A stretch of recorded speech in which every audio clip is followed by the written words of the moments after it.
ज़माना रात दिन हम पर उठाए उँगलियाँ लेकिन ज़माना रात दिन हम पर उठाए उँगलियाँ लेकिन है पाकीज़ा बहुत रिश्ता हमारा भी तुम्हारा भी।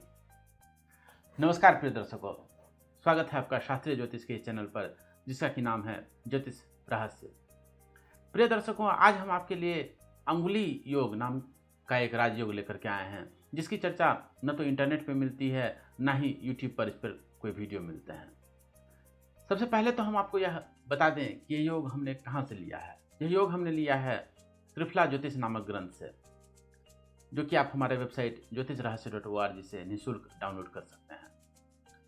प्रिय दर्शकों, त्रिफला ज्योतिष नामक ग्रंथ में सतयोग राजमंजरी नाम का एक अध्याय है अथवा एक पुस्तक है, जो कह लीजिए, जिसमें कि अनेक राजयोगों का वर्णन आया है।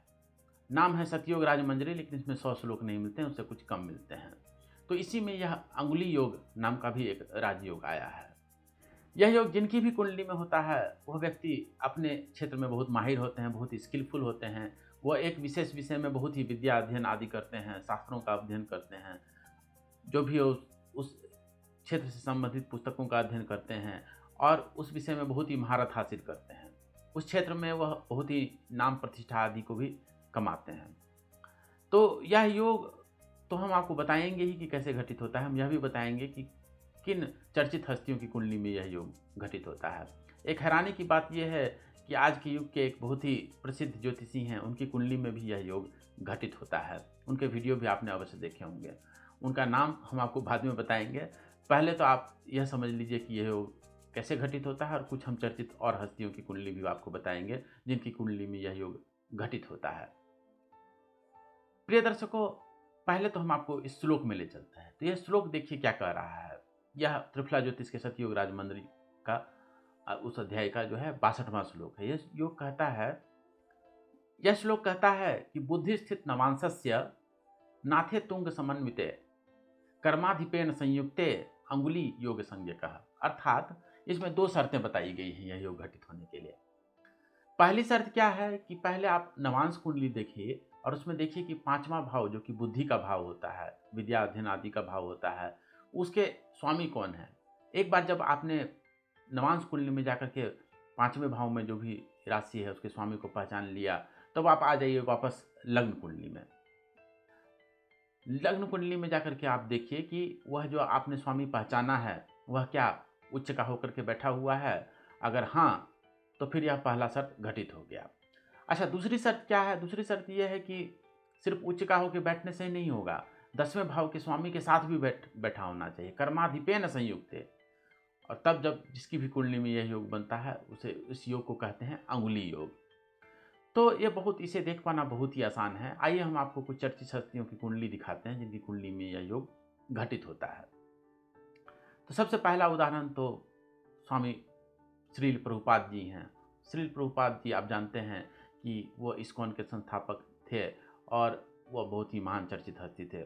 आज भी इस्कॉन जो है सारी दुनिया में कृष्ण भक्ति की धारा प्रवाहित कर रही है। तो श्रील प्रभुपाद जी के नाम को कौन नहीं जानता।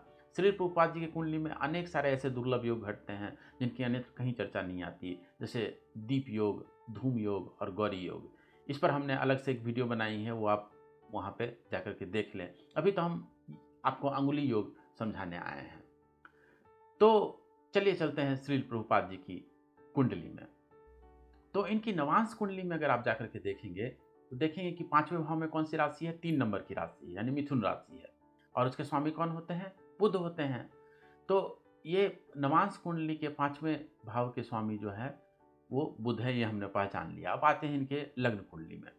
लग्न कुंडली में D1 चार्ट में आकर के जब देखते हैं तो आप पाते हैं कि बुध जो है कहाँ उच्च का होता है, 6 नंबर की राशि यानी कन्या राशि में उच्च का होता है। तो आप देख रहे हैं कि इनकी लग्न कुंडली में जो बुध जो है उच्च का होकर के 9वें भाव में, भाग्य भाव में बैठा हुआ है।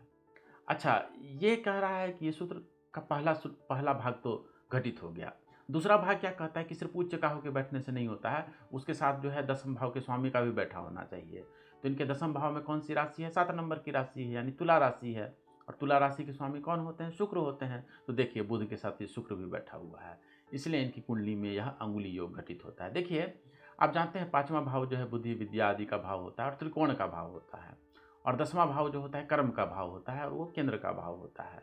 तो यह एक प्रकार का केंद्र त्रिकोण राजयोग के समान जबरदस्त राजयोगकारी योग है। यह योग जिनकी भी कुंडली में घटित होता है, क्योंकि 5वें भाव की वजह से यह योग घटित हुआ है।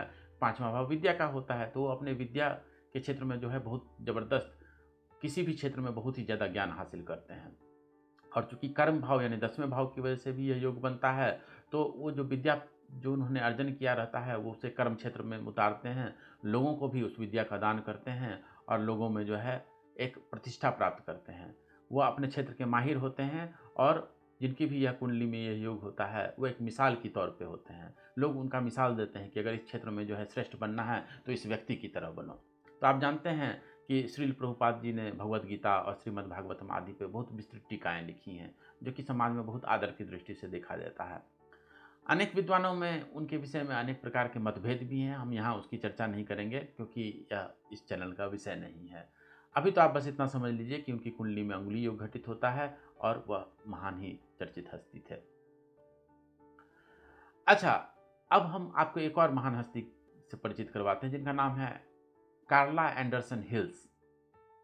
यह एक लॉयर हैं और ये अमेरिका में स्थित हैं और ये बहुत उच्च पदों पर इन्होंने काम किया है, सरकारी पदों पर, केंद्र सरकार आदि बहुत बड़े बड़े ऊंचे पदों पर। राजनीति के क्षेत्र में इनका बहुत महान नाम है और लॉयर के साथ जो है ये महिला आंदोलन के भी एक्टिविस्ट हैं। तो ये एक पब्लिक फिगर है और उनके बारे में अगर आप विशेष जानना चाहते हैं तो आप विकिपीडिया पर जाकर के सर्च कर सकते हैं। अभी तो हम आपको इनकी कुंडली में ले चलते हैं, तो चलिए पहले चलते हैं इनकी नवांश कुंडली में। तो इनकी नवांश कुंडली आप देख पा रहे होंगे, उसके पंचम भाव में कौन सी राशि है? 8 नंबर की राशि है, यानी वृश्चिक राशि है और उसके स्वामी कौन होते हैं? मंगल होते हैं। तो ये हमने पहचान लिया। अब आ जाइए इनके जन्म कुंडली में। जन्म कुंडली में अगर आप देखते हैं तो आप देख रहे हैं मंगल जो है, आप जानते हैं 10 नंबर की राशि यानी मकर राशि में उच्च का होता है। तो मंगल यहाँ जो है उच्च का होकर के यहाँ बैठा हुआ है। तो ये पहली शर्त तो घटित हो गई। और दूसरी शर्त क्या है कि 10वें भाव का स्वामी भी साथ में बैठा होना चाहिए। तो 10वें भाव में 10 नंबर की राशि है और जो कि मकर राशि है उसके स्वामी कौन होते हैं? शनि होते हैं। तो वह भी साथ में यहाँ पे 10वें भाव में बैठा हुआ है, इसलिए भी यह योग उनकी कुंडली में घटित हो रहा है। तो इस योग के दोनों शर्त इनकी कुंडली में घटित होते हैं, इसलिए इनकी कुंडली में अंगुली योग घटित होता है और इसीलिए यह जो है महान चर्चित हस्ती है। अपने क्षेत्र में ये बहुत नामी गिरामी है। चलिए, अब आपका इंतजार समाप्त हुआ। अब आप जानना चाह रहे होंगे कि वह कौन सा प्रसिद्ध ज्योतिषी है जिसकी कुंडली में जो है यह योग घटित होता है। तो वह ज्योतिषी हैं श्री वसंत रावत जी। उनका ज्योतिष विद्या ज्ञान नाम का चैनल है और जिस चैनल में वह निस्वार्थ भाव से लोगों को ज्योतिष सिखाते हैं। उनके लेक्चर क्रमबद्ध श्रृंखला में आते हैं, उन्होंने हजारों वीडियो डाउनलोड किए हैं। तो वो जो हैं बहुत ही चर्चित व्यक्ति हैं और उन्हें एक बहुत आदर की दृष्टि से समाज में देखा जाता है। तो उन्होंने अपने ही चैनल 1003वें एपिसोड में जो है अपनी कुंडली भी लोगों को बताई है, जहाँ पे वो डिस्पोजिटर थ्योरी की चर्चा कर रहे होते हैं। तो ये हमने उसी 1003वें वीडियो से उनकी कुंडली ली है और आप देखेंगे कि इनकी कुंडली में भी यह अंगुली योग घटित हो रहा है। कैसे? चलिए चल के देखते हैं। इनके नवमांश कुंडली को अगर आप देखेंगे तो 5वें भाव में कौन सी राशि है? 5 नंबर की राशि है, यानी सिंह राशि, और उसके स्वामी कौन होते हैं? सूर्य होते हैं। तो नवांश कुंडली से हमने इनके 5वें भाव के स्वामी को पहचान लिया, जो कि सूर्य हैं। सूर्य उच्च का कहाँ का होता है? मेष राशि में उच्च का होता है, 1 नंबर की राशि में। तो इनकी अगर आप लग्न कुंडली में आकर के देखते हैं तो ये देखिए 5वें भाव में सूर्य जो है उच्च का होकर बैठा हुआ है। तो ये पहली शर्त तो इनकी घटित हो गई। अच्छा, दूसरी शर्त क्या है? दूसरी शर्त जो ये है कि वो जो है 10म भाव के स्वामी के साथ भी बैठा होना चाहिए। तो इनके 10म भाव में 6 नंबर की राशि यानी बुध की राशि है, कन्या राशि है, जिसके कि स्वामी बुध होते हैं। तो सूर्य आप देख रहे हैं बुध के साथ यानी दशमेश के साथ भी बैठा हुआ है, इसलिए अंगुली योग जो है इनकी कुंडली में पूर्णतया घटित हो रही है। इसलिए आप जानते हैं ज्योतिष के क्षेत्र में इन्होंने कितना नाम सम्मान यश प्रतिष्ठा प्राप्त किया। इन्होंने बहुत विद्या प्राप्त की और उस विद्या को ये कर्म के माध्यम से समाज में भी जो है बांट रहे हैं। ये बहुत ही स्तुत्य काम कर रहे हैं। पता नहीं क्यों एक ज्योतिषी दूसरे ज्योतिषी से पता नहीं इतना जलता क्यों है। दुनिया में कई सारे ऐसे लोग हैं जो कभी भी दूसरे ज्योतिषी का नाम नहीं लेते हैं। हम इस प्रथा का खंडन करते हैं। हमने पिछले एपिसोड में ज्योतिर्विद श्री जगन्नाथ भसीन जी की कुंडली दिखाई, उसका विश्लेषण बताया, और इस एपिसोड में हमने प्रसिद्ध ज्योतिषी वसंत रावल जी की कुंडली का विश्लेषण दिखाया। दरअसल जब बचपन की एक घटना मैं आपको बताता हूँ, जब एक बहुत बड़े विद्वान थे रामकथा के, उनका प्रवचन हम लोग अक्सर सुनने जाया करते थे। तो वो थे तो बहुत विद्वान, उन्होंने बहुत सारी किताबें लिखी थी और बहुत सारे पद लिखे थे, लेकिन उनके साथ एक बात ये थी कि केवल वो अपना ही पद गाया करते थे और किसी का भजन वो नहीं गाते थे। तो ये मुझे थोड़ा अटपटा लगता था। आज भी मैं देखता हूँ, कभी भी एक ज्योतिषी दूसरे ज्योतिषी का नाम अपने चैनल पे नहीं लेता, लेकिन हम इस प्रथा का खंडन करते हैं और हम इन महान आदरणीय व्यक्तियों की कुंडली आपके समक्ष अवश्य प्रस्तुत करते रहेंगे, जो भी ज्योतिष के क्षेत्र में अग्रगण्य हैं और जिनसे समाज को बहुत ही लाभ प्राप्त हो रहा है। वसंत रावल जी एक ऐसे ही गणमान्य व्यक्ति हैं, इसीलिए उनकी कुंडली का विश्लेषण हमने यहाँ प्रस्तुत किया। आशा है इससे आपका ज्ञानवर्धन हुआ होगा। अगर आपको यह वीडियो पसंद आई हो तो इसे ज़रूर लाइक करें, सब्सक्राइब करें। शास्त्रीय विषयों को इसी तरह शास्त्र प्रमाणों के साथ जानने के लिए बने रहें ज्योतिष रहस्य पर। आपका बहुत बहुत धन्यवाद।